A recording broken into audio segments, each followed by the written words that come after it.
రాహుల్ గాంధీ గారు మాట్లాడతారు. ఉత్తమ్ కుమార్ రెడ్డి గారు అనువాదం చేస్తారు.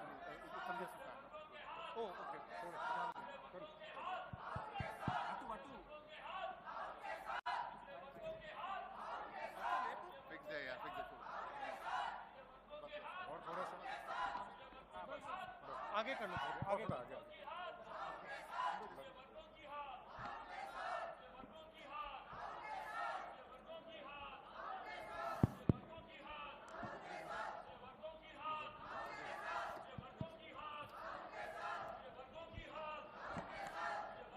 दीपा दास मुंशी जी, रेवंत रेड्डी जी, मलू भट्टी विक्रमार्का जी, महेश गौड़ जी, ministers, MLAs, members from civil society, brothers and sisters of Telangana, I would like to welcome all of you here today. అందరికీ స్వాగతం పలుకుతున్నాం.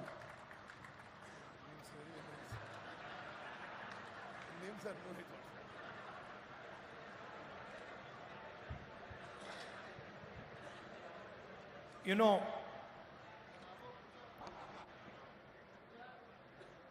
I think it was in 1912 that the biggest ship built till that day set sail between the United Kingdom and the United States. That ship was called Titanic. You must have heard of the name. 1912లో ప్రపంచంలో అతిపెద్ద ship UK నుంచి యుఎస్ఏకి బయలుదేరింది.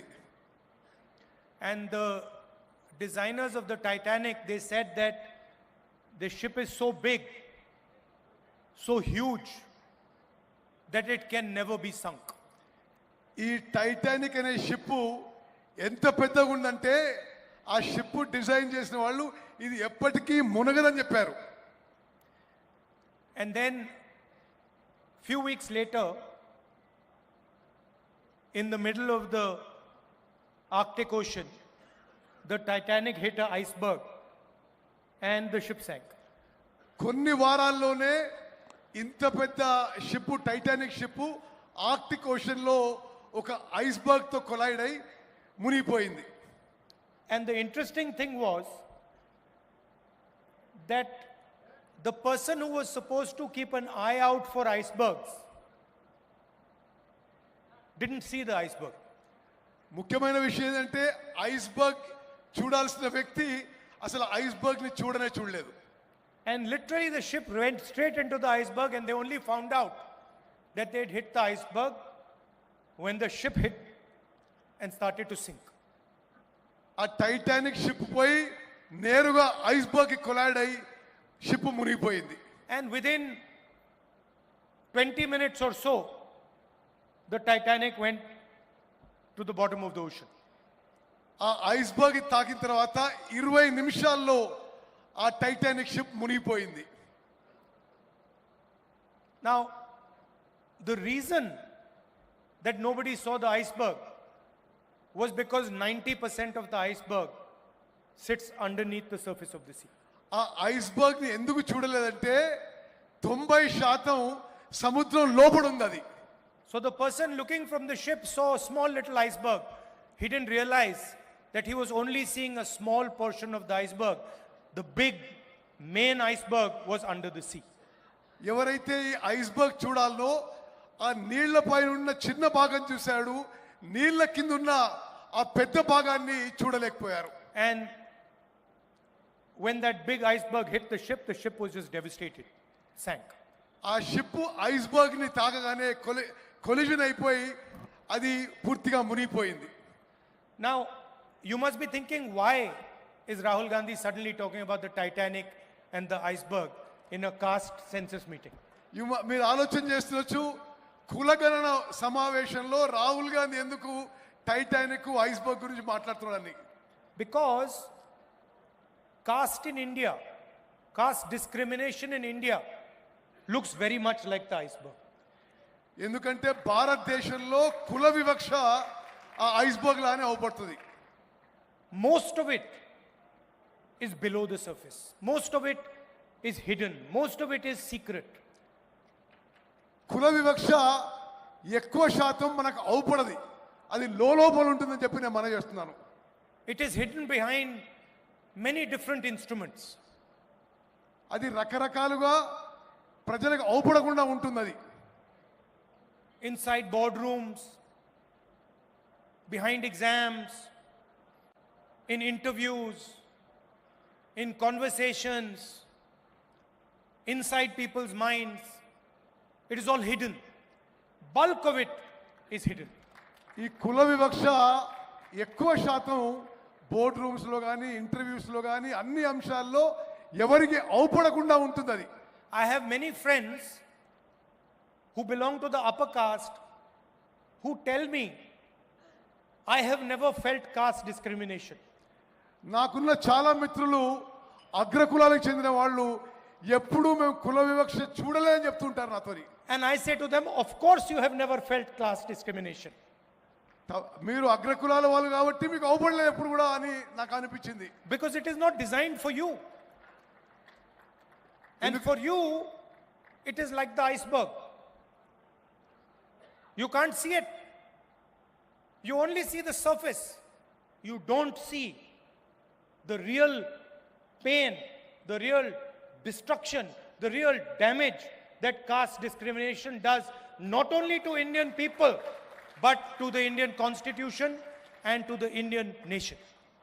ఎందుకంటే ఈ అగ్రకులాల మిత్రులకు చెప్పేవాడిని, iceberg కింద ఎక్కడైతే అవుపడలేదో ఆ విధంగా ఉంటుంది, మీకు ఎప్పుడు అవుపడలేదు. అది భారత రాజ్యాంగానికి కూడా ఈ కుల వివక్ష ఒక ముప్పు అని చెప్పి నేను భావిస్తున్నాను. The caste census is designed to make transparent the hidden discrimination that is taking place in this country every single day and has been taking place for thousands of years. ఈ కులగణన ద్వారా పారదర్శకంగా ఈ వ్యవస్థని మరి మేలు చేయవచ్చని చెప్పి, ఏదైతే ఈ వ్యవస్థ వల్ల నష్టం జరుగుతుందో అది సరి చేయవచ్చని చెప్పి నేను భావిస్తున్నాను. And it is every single place. ప్రతి చోట కుల వివక్ష ఉందని చెప్పి నేను భావిస్తున్నాను. It is in corporate India. It is in the legal system. It is in the political system. It is every single place. ఈ కుల వివక్ష కార్పొరేట్ కంపెనీలో ఉంది, న్యాయ వ్యవస్థలో ఉంది, రాజకీయ వ్యవస్థలో ఉంది, ప్రతి చోట ఉందని చెప్పి నేను భావిస్తున్నాను. And it destroys the lives of people every single day. It destroys their career, destroys their confidence, destroys their belief in this nation every single day. ఇది చాలా మంది జీవితాలను నాశనం చేస్తుంది, వాళ్ళ ఆత్మస్థైర్యాన్ని, వాళ్ళ ఆత్మవిశ్వాసాన్ని కూడా నాశనం చేస్తుందని చెప్పి నేను భావిస్తున్నాను. Now, I am not saying something very controversial. I am just saying that everybody accepts that there is caste discrimination in this country. Let us now find out the true extent of the caste discrimination. నేను వివాదాస్పదంగా మాట్లాడదలుచుకోలేదు. కుల వివక్ష ఈ దేశంలో ఉందనే విషయం మనం అందరం యాక్సెప్ట్ చేసుకొని ఆ తర్వాత ఈ విషయాన్ని ఏ విధంగా సరి చేయాలనో ఆలోచన చేయాలని చెప్పి నేను మనం చేస్తున్నాను. I use the analogy of an X-ray. When somebody gets injured, the first thing you do, you go to the hospital, the doctor says, let us do an X-ray. నేను ఒక ఎక్స్రే లాగా పోలుస్తున్నాను. ఎట్లంటే ఎవరికి యాక్సిడెంట్ అయినా doctor మొదటిగా ఏమంటాడంటే hospital పోయి x ray చేయించుకోవాలని. అదే పోలిక దీనికి ఇస్తున్నాను నేను. No one will ever say to you, please don't have an X-ray. No doctor will say it. Nobody will ever say to you, if you have got an injury in your arm, do not have an X-ray. మీకు దెబ్బ తాకితే ఎవరు కూడా doctor కూడా ఎవరు కూడా x ray చేసుకోవద్దని చెప్పరు మీకు. In fact, if some doctor were to tell you that I suspect that your arm is broken, but you should not have an X-ray, you will say that the doctor is crazy. ఒక doctor మీకు మీ చెయ్యి ఇరుగుండొచ్చు కానీ మీరు x ray చేసుకోవద్దు అని చెప్తే ఆ doctor పిచ్చోడు అని అనుకుంటాం మనం. The doctor does not understand the basics of medicine. అంటే ఆ డాక్టర్ కి మెడిసిన్ యొక్క బేసిక్స్ అని చెప్పి స్పష్టమవుతుంది. And that is all I'm saying. I'm saying we all agree that there is a concept called caste in India. We all agree that there is a concept called caste discrimination in India. Let us simply measure it and tell everybody in this country the extent of this discrimination. That's all. ఈ కుల వ్యవస్థ ఉందని, ఈ కుల వివక్ష ఉందని భారతదేశంలో ముందు మనం ఒప్పుకుందాం. ఒప్పుకొని ఆ తర్వాత పూర్తిగా ఏ ఎక్స్టెంట్కి ఉంది, ఏ విధంగా ముందుకు పోదామని చెప్పి మనం నిర్ణయాలు తీసుకుందాం. And the moment I say this, the people in the BJP, the leaders of the BJP, the Prime Minister suddenly start to say that I am dividing the country. నేను ఇది మాట్లాడగానే బీజేపీ నాయకులు, ప్రధానమంత్రి కూడా నేను దేశాన్ని విభజించే ప్రయత్నం చేస్తున్నానని నా మీద ఆరోపణలు చేస్తున్నారు. Since when has revealing the truth of this country divided this country? దేశం గురించి నిజం చెప్తే అది దేశాన్ని విభజించడమా అని చెప్పి నేను అడుగుతున్నాను. All we are saying is let us explore the truth. నేను అంటున్న ఒకటే, మనం నిజం పరిశీలించాలి, నిజం తెలుసుకోవాలని చెప్పి నేను మనం చేస్తున్నాను. Foundation of all our religions is truth. Foundation of all our religions is ahimsa. All we are saying is let us explore the truth of discrimination. అన్ని మతాల్లో ఉన్న విషయం మనం నిజంతో పోవాలని, మనం ఈ విషయంలో కుల విషయంలో కూడా నిజం తెలుసుకొని ముందుకు పోవాలని చెప్పి నేను మనం చేస్తున్నాను. First of all, let us find out how many Dalits, how many OBCs, how many Adivasis, how many minorities, how many general caste, how many women there are in this country. మనము ఈ census ద్వారా ఎంతమంది దళితులు ఉన్నారు, ఎంతమంది ఆదివాసులు ఉన్నారు, ఎంతమంది ఓబీసీలు ఉన్నారు, ఎంతమంది మహిళలు, ఈ వివరాలన్నీ కనుక్కునే అవకాశం ఉంటుంది. After that, let us find out how is wealth distributed in this country. అది చేసిన తర్వాత దేశం యొక్క ధనం ఏ విధంగా ఈ సామాజిక వర్గాల్లో మరి విభజించబడదో అది కూడా కనుక్కుందాం. What share of wealth do Dalits have? What share of wealth do OBCs have? What share of wealth do women have? Let us find this out.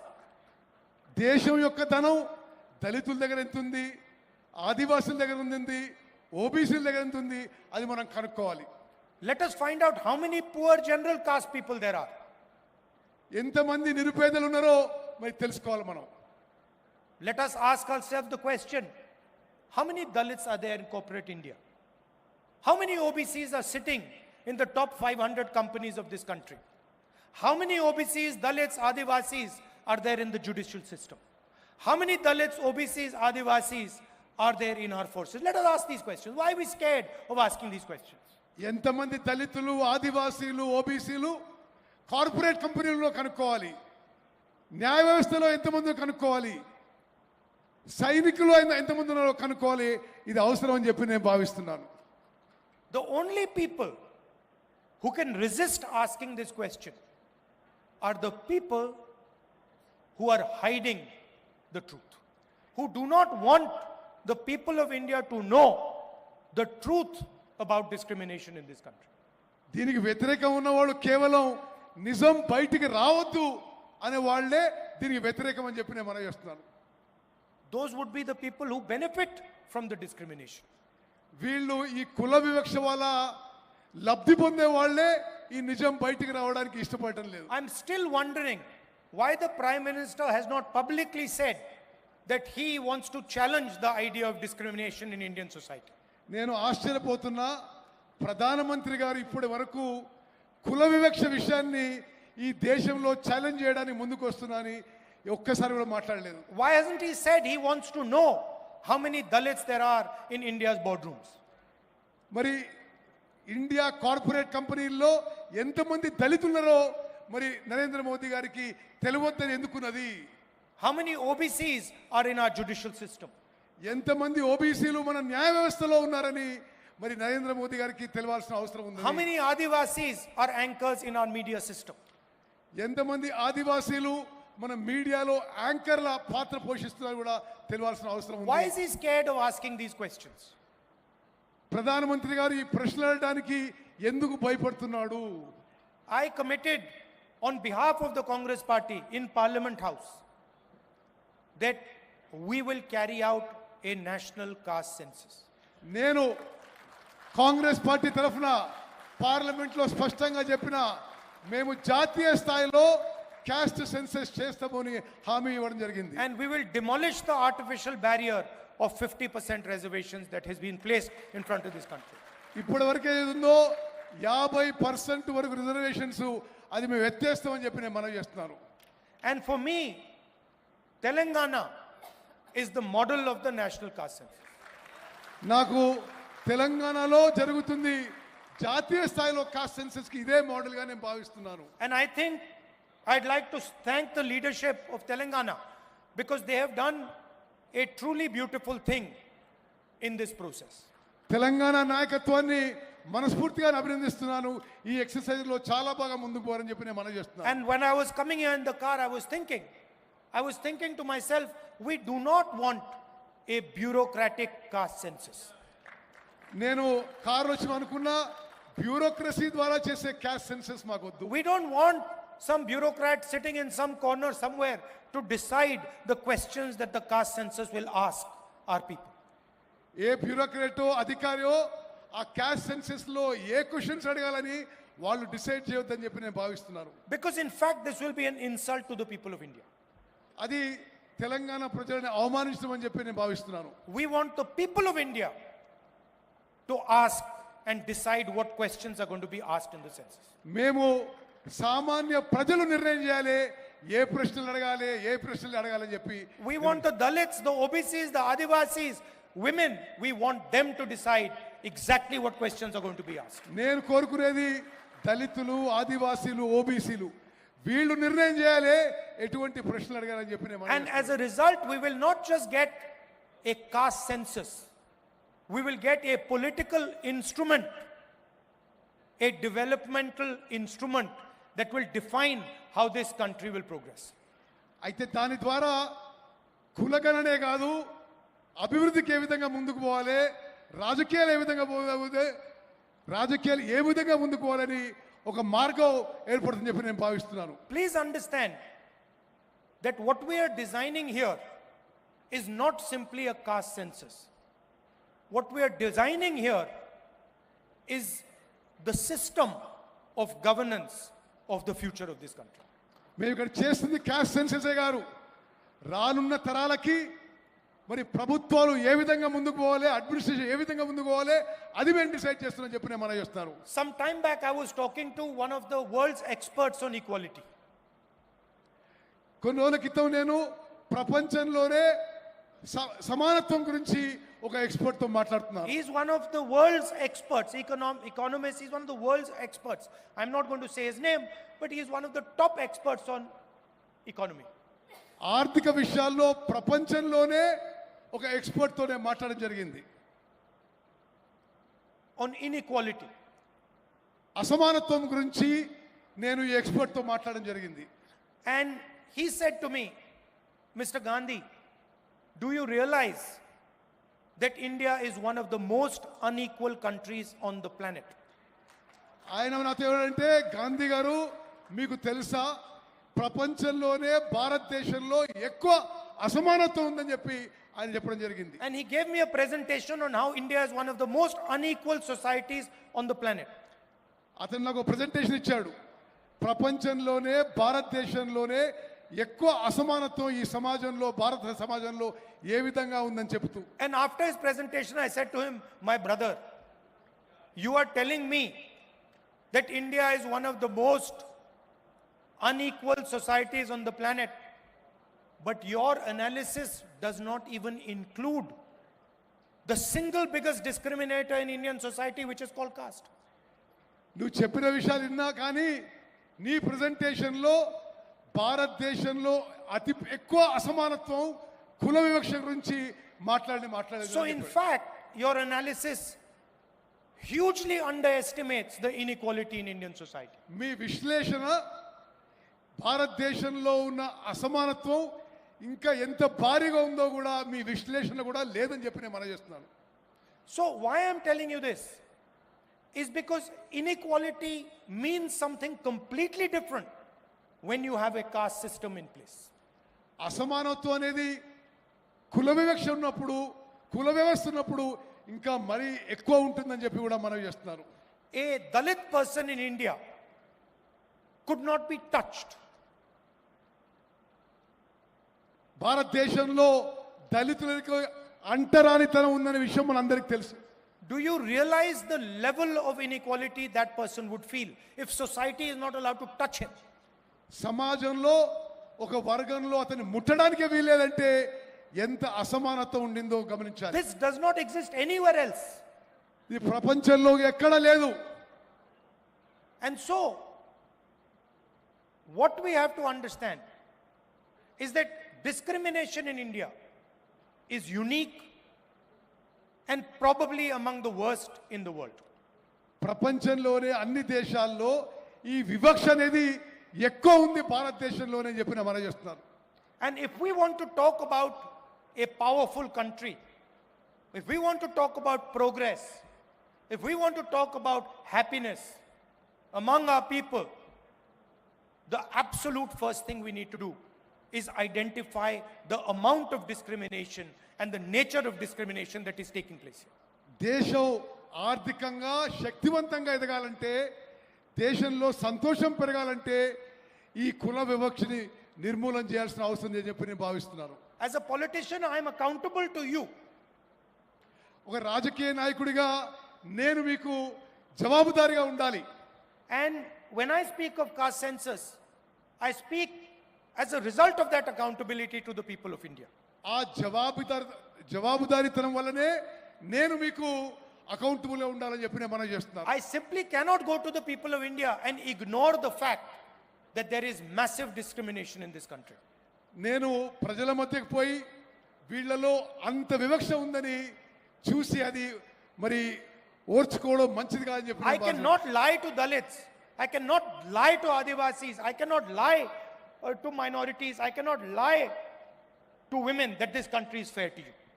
దళితులకి, ఆదివాసీలకి, OBCs.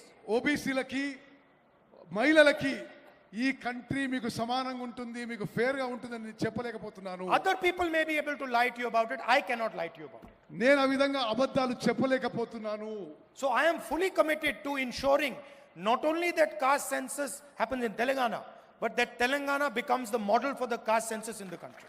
నేను తెలంగాణలో కులగణన చేయించడానికే కాదు, భారతదేశానికే తెలంగాణ రోల్ మోడల్ కావాలని నేను ప్రయత్నం చేస్తున్నాను. I am sure there will be some shortcomings in our caste census in Telangana. నాకు తెలుసు కొన్ని పొరపాట్లు జరగొచ్చు ఈ కాస్ట్ సెన్సస్ లో. We will try and iron out those shortcomings. ఆ పొరపాట్లన్నీ సరి చేసుకుంటూ ముందుకు పోతాం. And I would like this to be a conversation between civil society, the people of Telangana and the government of Telangana.